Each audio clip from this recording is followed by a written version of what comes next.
Number one হচ্ছে summarise কি points of research paper, যেটা আমি বললাম যে কি কি পয়েন্টগুলি মিলে আসলে রিসার্চ পেপারটাকে শেপ দিয়েছে বলা যায়, ব্যাকগ্রাউন্ড থেকে শুরু করে result, a little bit of maybe discussion, one line.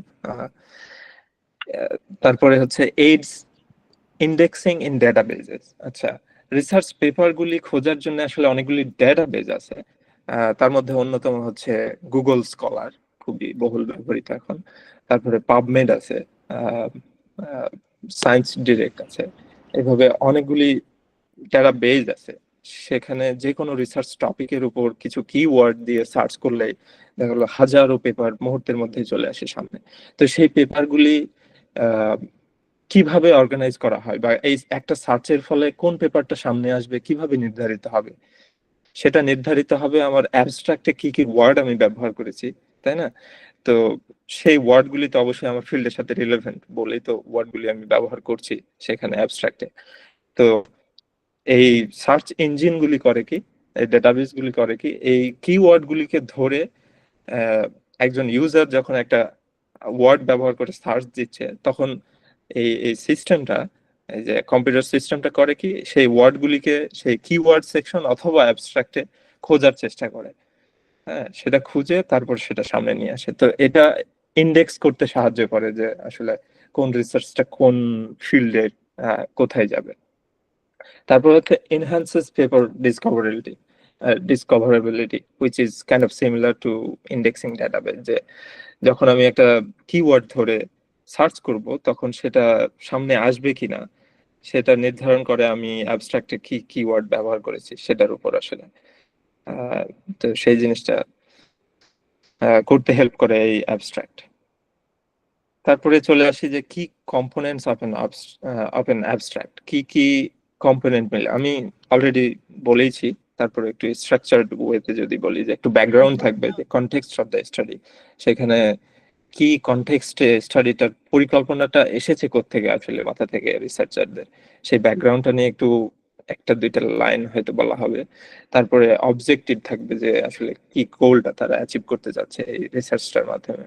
তারপর মেথড বর্ণনা করে হয়তো এক দুই লাইন থাকতে পারে। রেজাল্ট থাকবে, কি ফাইন্ডিংস অবশ্যই, কারণ সেটা ইম্পর্টেন্ট। অনেকে জাস্ট রেজাল্টটা খোঁজার চেষ্টা করে যে এই পেপারটা আমার সাথে আমি জানি সম্পর্কিত, জাস্ট কি পেয়েছে তারা সংক্ষেপে একটু দেখে নেই। অ্যাবস্ট্রাক্টের মিডল বরাবর একটু চোখ রাখলেই কিন্তু রেজাল্টটা দেখা যায়। তারপর কনক্লুশন, যে মেইন টেক ওয়ে কি, হ্যাঁ, এটার গুরুত্বটা কি ছিল, এইসব মিলিয়ে একটা অ্যাবস্ট্রাক্ট লিখতে হয়। রাইটিং টিপস যদি আমি বলি তাহলে বললামই আমি, 150 থেকে 250টা ওয়ার্ড, অনেক সময় 300টাও হয় আসলে কোথাও কোথাও। আহ, এর মধ্যেই সীমাবদ্ধ হয়ে হচ্ছে অ্যাবস্ট্রাক্টটা লিখতে হয়। ক্লিয়ার এবং প্রিসাইজ ল্যাঙ্গুয়েজে লিখতে হবে। আসলে এখানে অ্যাবস্ট্রাক্টের মধ্যে তেমন কোনো ইলাবোরেশন, কোনো কি বলবো, এমন কিছু যেটা আরো এক্সপ্লেনেশনের ডিমান্ড করে, সেসব ল্যাঙ্গুয়েজ আসলে ব্যবহার না করাই ভালো। জার্গন এবং অ্যাক্রোনিম, যে শর্ট ফর্মে কিছু একটা কোনো একটা সাইন্টিফিক দেখালো টার্ম ওই ফিল্ডে রিলেটেড, যেটা হয়তো শুধু অ্যাক্রোনিম ব্যবহার করে, শুধু শর্ট ফর্মটা ব্যবহার করে সহজে কেউ চিনবে না, সেটা ব্যবহার না করাই ভালো। কিন্তু যেটা বহুল ব্যবহৃত আমার মনে হয়, আমার পার্সোনাল অভিজ্ঞতা থেকে বলছি, সেটা ব্যবহার করা যায়। যেমন হচ্ছে আমি মলিকুলার বায়োলজি ফিল্ডের, তো সুতরাং মলিকুলার বায়োলজিতে পিসিআর চিনা না এরকম কোনো লোক নাই। তো পিসিআর আমি আমার মনে হয় বলতে পারি সংক্ষেপে অ্যাক্রোনিমে। কিন্তু এর থেকে একটু ডিটেলসে যদি হয়ে যায়, যেটা অ্যাক্রোনিম সবাই হয়তো জানবে না, সেটা না ব্যবহার করাই ভালো। তারপর কি টেন্সে আমি আসলে কি কি ভয়েসে আমি কথাটা বলবো অ্যাবস্ট্রাক্টে, সেটা হচ্ছে প্রেজেন্ট ইনডিফিনিট টেন্সই বেশিরভাগ ব্যবহৃত হয়। পাস্ট টেন্সও ব্যবহার করা যেতে পারে, পাস্ট ইনডিফিনিট অথবা পাস্ট পারফেক্ট টেন্সও ব্যবহার করতে দেখেছি আমি বিভিন্ন অ্যাবস্ট্রাক্টে, সেটা করা যেতে পারে। আর বড় একটা রুল হচ্ছে যে কোনো সাইটেশন অথবা কোনো রেফারেন্স অ্যাবস্ট্রাক্টের মধ্যে ব্যবহার, যদি এক্সেপশন আছে সেটা ডিটেলসে বলা যেতে পারে কোনো এক সময়, অথবা আপনারা নিজেরাও যখন আরো বেশি সায়েন্টিফিক পেপার করবেন তখন দেখবেন।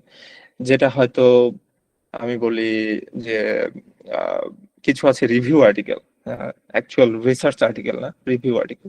সেই রিভিউ আর্টিকেল লেখার সময় কোনো কোনো ক্লেম যখন করে, মানে একটা যখন সেন্টেন্স বললো, যে সেন্টেন্সটা আসলে অন্য কোনো গবেষণার ফসল, এবং ওই সেন্টেন্সটা না বললে আমার অ্যাবস্ট্রাক্টটা আসলে সম্পূর্ণ হচ্ছে না, বা আমার অ্যাবস্ট্রাক্টটাকে খুব সুন্দর করে উপস্থাপন করতে গিয়ে অন্য একটা পেপারের রেজাল্ট আমাকে বলতেই হচ্ছে, তখন আমি কিছু ক্ষেত্রে দেখেছি সাইটেশন ব্যবহার করে। কিন্তু majority of the cases, like more than 99.9% cases, আপনি অ্যাবস্ট্রাক্টে কোনো সাইটেশন দেখবেন না। তো সেটা না দেয়াই ভালো। ওকে, আচ্ছা, রেফারেন্সে যাওয়ার আগে অ্যাবস্ট্রাক্ট সম্পর্কে কারো কোনো যদি প্রশ্ন থাকে, কোনো জিজ্ঞাসা থাকে?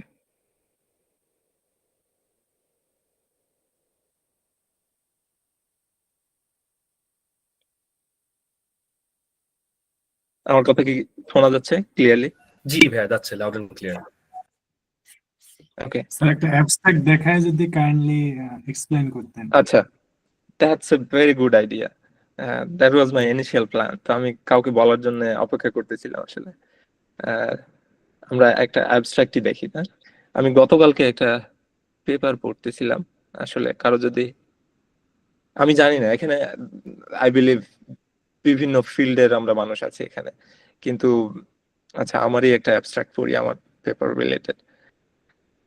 হ্যাঁ, যারা বায়োলজিতে আছে তারা বুঝবে আসলে। হ্যাঁ, যে জিন, আমাদের মলিকুলার বায়োলজিতে বিশেষ করে জিন নিয়েই কাজ কারবার।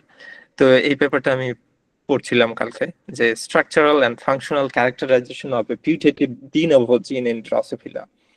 আচ্ছা, ডি নোভো জিন বলতে বোঝায়, একটু জাস্ট খালি বলি, সেটা হচ্ছে যে জিন, আমাদের গোটা জিনোমটা যদি দেখি, যেমন মানুষের জিনোম হচ্ছে অনেক বড়, হ্যাঁ, বিলিয়নস অফ বেস পেয়ার্স, কিন্তু এর মধ্যে মাত্র 20,000 জিন আছে, 20 থেকে 25,000 হয়তো জিন আছে। বাকি বা যে বেস পেয়ার গুলি আছে, এই টিজিসি পেয়ার গুলি, সেই পেয়ার গুলি কিন্তু কোনো জিনকে কোড করে না। সেগুলিকে অনেক সময় জাঙ্ক ডিএনএও বলা হয়, যদিও এখন রিসার্চ বলে যে আসলে সেগুলি জাঙ্ক না, সেগুলিরও নানান ফাংশন আছে। তো এই ইভলিউশন, আমার ফিল্ড হচ্ছে evolutionary developmental biology.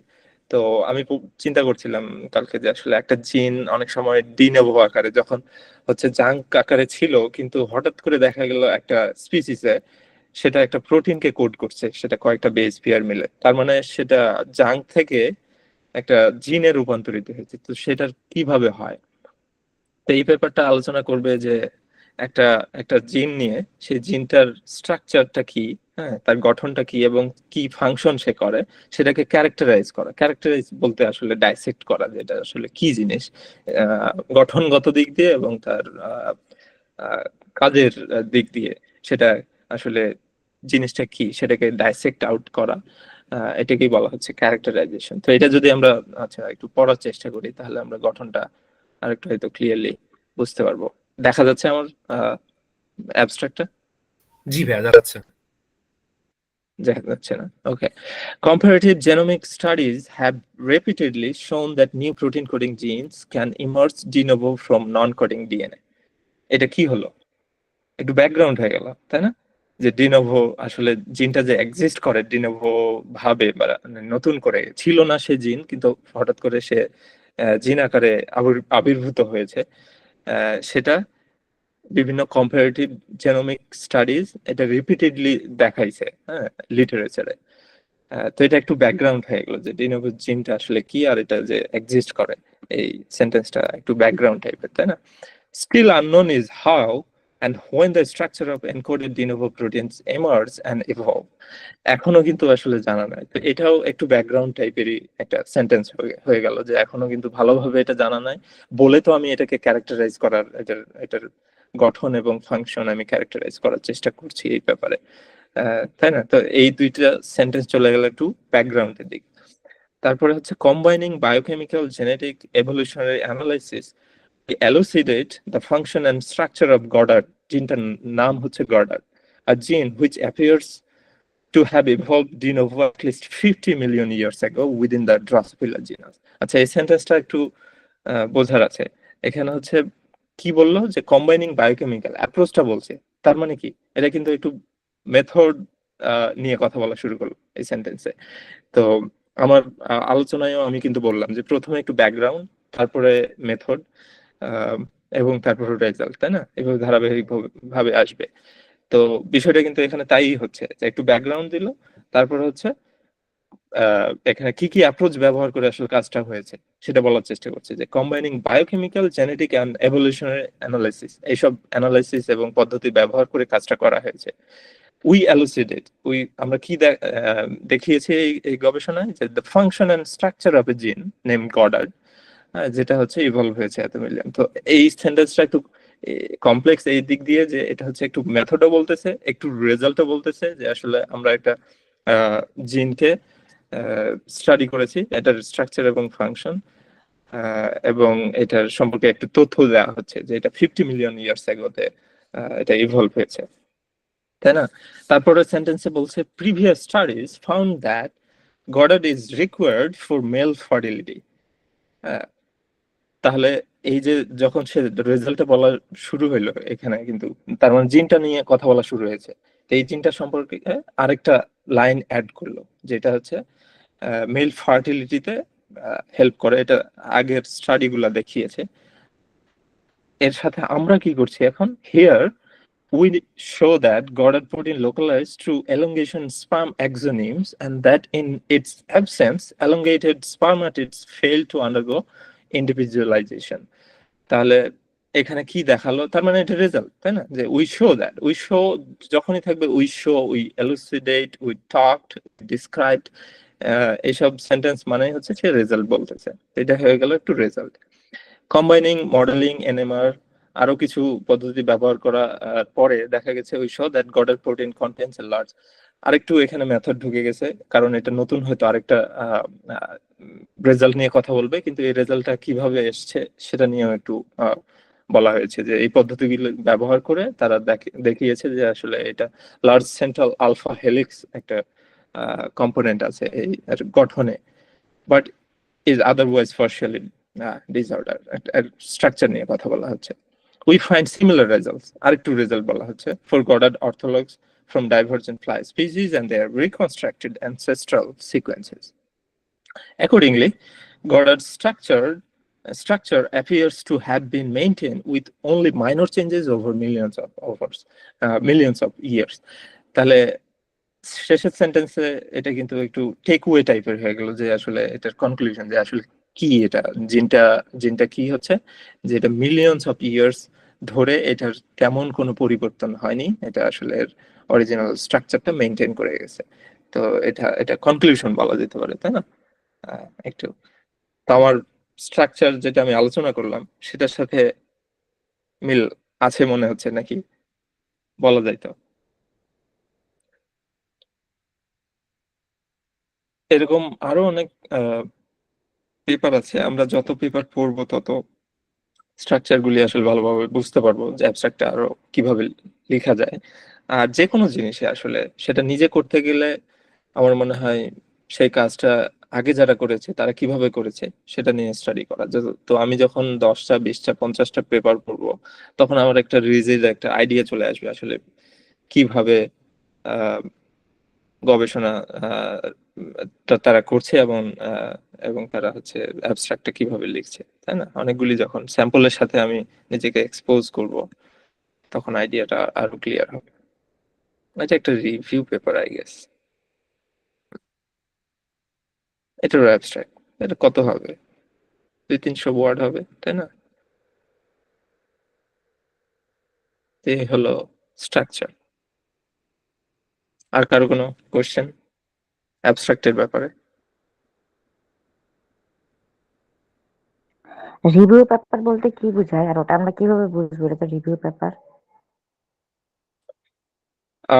Good question.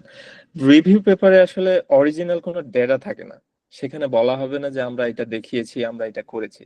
সেখানে জাস্ট একটা গল্প আকারে পাস্টে যত সেই বিষয়ে স্টাডি হয়েছে, সেই স্টাডি গুলার একটা জিস্ট বলা যেতে পারে, একটা একটা কম্পোজিশন বলা যেতে পারে। সেখানে অরিজিনাল কোনো ডেটা লেখকরা উপস্থাপন করবে না, যে এই ডেটাটা আমরা তৈরি করেছি, আমরা এটা ফাইন্ডিংস পেয়েছি।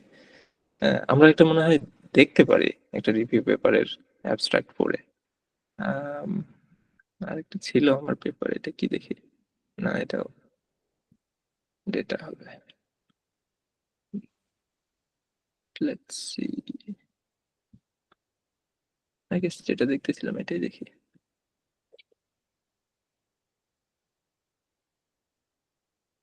এটা টাইটেল কি বলছে, the tissue inhibitor metalloproteinases an ancient family with structural and functional diversity. আচ্ছা, এটা কিছু প্রোটিনের ধরন, সেটার একটা গ্রুপ আছে, সেটাকে বলা হয় টিম্প, টিস্যু ইনহিবিটর অফ মেটালোপ্রোটিনেজ। মেটালোপ্রোটিনেজ একটা গ্রুপ, প্রোটিন গ্রুপ।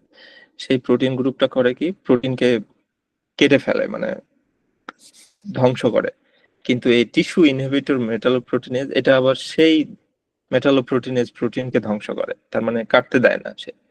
এই টিম নিয়ে আলোচনা করা হবে যে an ancient family with structural and functional diversity, বিভিন্ন ধরনের তাদের ডাইভার্সিটি আছে।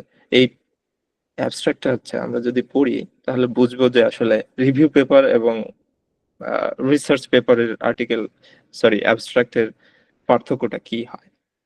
এটা পড়ার চেষ্টা করি। হ্যাঁ, টিস্যু, আচ্ছা, TIMs are widely distributed in the animal kingdom and human genome contains 4 paralogs. তথ্য দিল যে এটা বিভিন্ন কিংডমে বিদ্যমান। তারপর TIMs were originally characterized as in, এই যে গল্প জাস্ট তথ্য দিচ্ছে আমাকে, তাই না, but their range activities has now been has been found to be broader as it included the inhibition of several of the disintegrating metalloprotein অনেক scientific terms, Adams and Adams C teams are therefore key regulators। আরো গল্প বলা হচ্ছে, হ্যাঁ, এগুলো regulate করে কি করে, protein degrade extracellular matrix, degrade করে shed cells structure। Studies of TIMP এবং MMP complexes have elucidated the inhibition mechanism of TIMP। আচ্ছা, enzyme along the generation of TIMP, তার মানে আরো গল্প, জাস্ট তথ্য দিচ্ছে আমাকে টিম সম্পর্কে, তাই না। তো আমি যখন একটা রিভিউ পেপার পড়বো তখন এটাই এক্সপেক্ট করবো যে এখানে আমি অনেক বেশি তথ্য পাবো, যে কি কি করা হয়েছে সেই তথ্যগুলির একটা সামারি আসলে বলা যেতে পারে রিভিউ পেপার। হ্যাঁ, engineering such variant is complicated. Teams also have biological activities that are independent of metal। তার মানে গোটা অ্যাবস্ট্রাক্টটা জুড়ে আমাকে জাস্ট তথ্য দেওয়া হলো, মূল মূল তথ্যগুলি, যেগুলি আরো বিস্তারিত হয়তো বর্ণনা নিচে থাকবে, পেপারটার ভেতরে থাকবে। Receptors responsible for some of these activities have been identified in the pathways। এখানে কি কোনো ডেটা বলা হলো যে এখানে নতুন তারা কি করেছে, কোন পদ্ধতি ব্যবহার করে কিছু করা হয়েছে? কিছু বলা হলো না, তাই না। এখানে কোনো মেথড সেকশনই নাই, কোনো রেজাল্ট সেকশন নাই, এখানে জাস্ট একটা প্যারাগ্রাফের মধ্যে কি তথ্যগুলি, মানে মূল মূল তথ্যগুলি উপস্থাপন করা হয়েছে অ্যাবস্ট্রাক্টে। তো এটা হচ্ছে একটা রিভিউ পেপারের অ্যাবস্ট্রাক্ট, তাই না। তো আমি যে ফরম্যাটটা আসলে এখানে বললাম সেই ফরম্যাটটা আসলে রিসার্চ পেপারের জন্য, যে যখন কেউ একটা অরিজিনাল রিসার্চ করে সেটাকে প্রেজেন্ট করার জন্য অ্যাবস্ট্রাক্টটা কিভাবে লিখতে হয় সেই ফরম্যাটটা আসলে আমি বললাম, কিন্তু সেটা ভ্যারি করে। আর অ্যাবস্ট্রাক্টের বিভিন্ন ধরনও হয় আসলে। অনেক অনেক জার্নালে দেখবেন আপনারা গ্রাফিক্যাল অ্যাবস্ট্রাক্ট নামে একটা কথা আছে, যে গ্রাফিক্স দিয়ে, হ্যাঁ, কিছু কার্টুন দিয়ে সেটাকে উপস্থাপন করা, যে এটা থেকে সেটা হলো, তারপর একটা ধারাবাহিক ভাবে একটা কিছু হচ্ছে, অথবা একটা কোনো প্রসেস, সেটাকে গ্রাফিক্যালি রিপ্রেজেন্ট করা, সেটাও কিন্তু করা হয়। তো সেটাও ওয়ান কাইন্ড অফ অ্যাবস্ট্রাক্ট, কিন্তু সেটা আমার মনে হয় আমার আলোচনা স্কোপের একটু বাইরে, কারণ আমরা মূল সায়েন্টিফিক যে রিসার্চ পেপার সেই পেপারটাকে ডাইসেক্ট করে আমার মনে হয় রাজন কোর্সটা কাইন্ড অফ ডিজাইন করেছে, যে এক একটা সেকশন ধরে ধরে এক এক আলোচক হচ্ছে আলোচনা করবেন। তো আমি সেটা মাথায় রেখে আমার প্রেজেন্টেশনটা আমি রেডি করতেছিলাম আর কি। আচ্ছা, আর কারো কোনো প্রশ্ন অ্যাবস্ট্রাক্টের ব্যাপারে? সো ভাই বেসিক্যালি আপনি যেটা বললেন রিভিউ পেপার হচ্ছে কোয়ালিটেটিভ রিসার্চ, মানে কোয়ান্টিটেটিভ না। কোয়ান্টিটেটিভ হচ্ছে আপনার ওখানে নাম্বারস বা স্ট্যাটিস্টিক্স বা ফ্যাক্টস লেখা থাকবে, আপনি যেটা এতক্ষণ ধরে বললেন, if I am not wrong. এটা আসলে কোয়ালিটেটিভ কোয়ান্টিটেটিভ রিসার্চ এইভাবে বলা যাবে না। কোয়ালিটেটিভ কোয়ান্টিটেটিভ দুইটাই কিন্তু রিসার্চ, রিসার্চ আর্টিকেল, হ্যাঁ। জি, কিন্তু রিভিউ পেপার হচ্ছে ফার্স্টে যতগুলি সেই ফিল্ডে রিসার্চ হয়েছে সেগুলির একটা সামারি বলা যেতে পারে, যে এই বিষয়টার উপর এ পর্যন্ত এইসব তথ্য পাওয়া যায় সেটাকে একটা সামারাইজ করে রিভিউ পেপার লিখতে গেলে অনেক বেশি পেপার পড়তে হয়।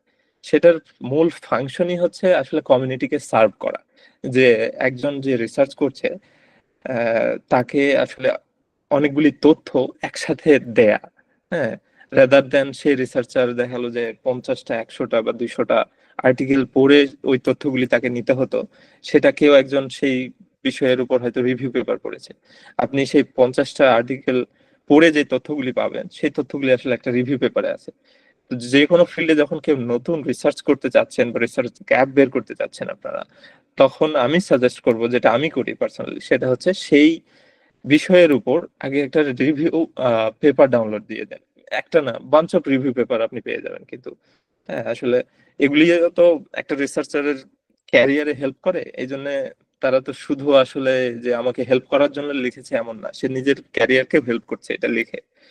হ্যাঁ, তো আপনার যখন কোনো কিছু হয়তো করারও থাকে না, যে আমি আমার নাই কোনো টিচার পাচ্ছি না, কোনো আসলে সেরকম রিসার্চ আইডিয়া বা সেরকম আমার ফান্ড নাই, সম্ভব হচ্ছে না অরিজিনাল রিসার্চ করা, তখন আপনি যেটা করতে পারেন যে আপনি একটা ফিল্ড, একটা টপিক চুজ করেন, চুজ করে সেই বিষয়ে দেখালো যে একটা একটা একটা রিসার্চ করেন, লিটারেচার সার্চ করেন, হ্যাঁ, বিভিন্ন ডেটাবেজে গিয়ে সেখান থেকে সেগুলি পড়ে একটা আইডিয়া জেনারেট করে যে কিভাবে উপস্থাপন করা যায় সব ডেটাগুলিকে, হ্যাঁ, সেভাবে করে একটা রিভিউ পেপার লিখতে পারেন। তো রিভিউ পেপারটাকে আসলে কোয়ালিটেটিভ কোয়ান্টিটেটিভ এভাবে বলা যাবে না, এটা এটা আসলে রিসার্চ না, এটা রিসার্চের একটা অ্যাকুমুলেশন, হ্যাঁ, একটা অনেকগুলি তথ্য অ্যাকুমুলেট করে উপস্থাপন করা যাতে সহজেই একজন রিসার্চার এটা আহ, খুঁজে পায় এইসব তথ্যগুলি। যেমন হচ্ছে টেক্সট বুক গুলি আসলে কি, আমরা যে ভার্সিটিতে আসার আগ পর্যন্ত তো অনেক টেক্সট বুক পড়ে এসেছি আমরা।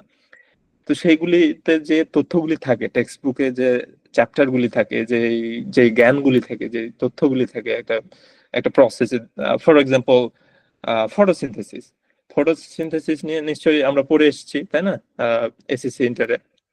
এখন ফটোসিনথেসিস এর সম্পর্কে যতগুলি তথ্য আমরা পড়েছি সেই তথ্যগুলি কোত্থেকে এসেছে? ইন্ডিভিজুয়াল রিসার্চ থেকে এসেছে। একজন হয়তো একটা তথ্য আবিষ্কার করেছে, আরেকটা রিসার্চ আরেকটা তথ্য আবিষ্কার করেছে।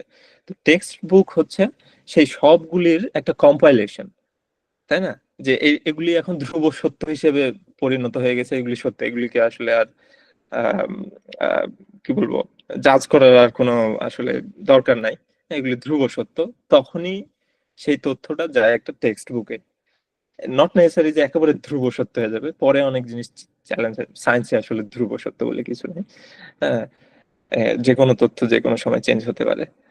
তো এই রিভিউ পেপার এবং টেক্সট বুক এবং কিছু থাকে আসলে এডিটোরিয়াল বুক, যে অনেকগুলি অনেকগুলি রিসার্চ পেপারের সম্মিলিত একটা ফরম্যাটে অনেক সময় এডিটররা করে কি বিভিন্ন জার্নাল থেকে, যে একটা টপিক তারা সিলেক্ট করে, সেই টপিকের উপর দেখা গেলো যে 10 জন রিসার্চারকে তারা রিচ করলো, 10টা ইউনিভার্সিটি প্রফেসর ফর এক্সাম্পল।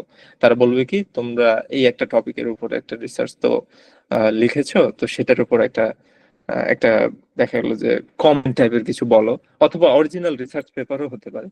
সেটা নিয়ে তারা করে কি, একসাথে কম্পাইল করে একটা বুক দেখা গেলো তারা পাবলিশ করে একটা বুক আকারে, rather than individual research article.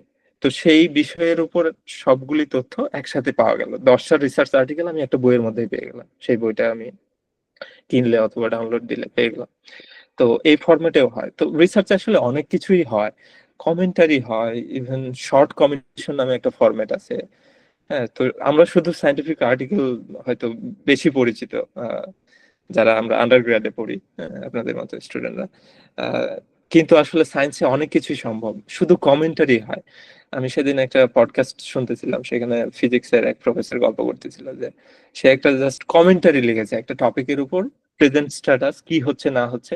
হ্যাঁ, তো এগুলি আসলে আপডেট রাখতে সহায়তা করে, যারা ওই ফিল্ডের হচ্ছে ফ্রন্টিয়ারে থেকে কাজ করছে, গবেষণাটা করছে, তারা বিভিন্ন ভাবে ফিল্ডটা সম্পর্কিত আপডেটেড থাকার জন্য অনেক অনেক ফরম্যাট ব্যবহার করে সেই তথ্যগুলিকে আসলে কি বলবো সার্কুলেট করে। সেটা হতে পারে অরিজিনাল রিসার্চ পেপার, হতে পারে রিভিউ পেপার, হতে পারে কমেন্টারি হতে পারে, একটা বুক ফরম্যাট, টেক্সট বুক অনেকে লেখে, তাই না? তো বিভিন্ন ফরম্যাট আছে। তো রিভিউ পেপার রিসার্চ না, মানে সিম্পলি যদি বলি রিসার্চ না, এটা হচ্ছে just compilation of multiple research paper.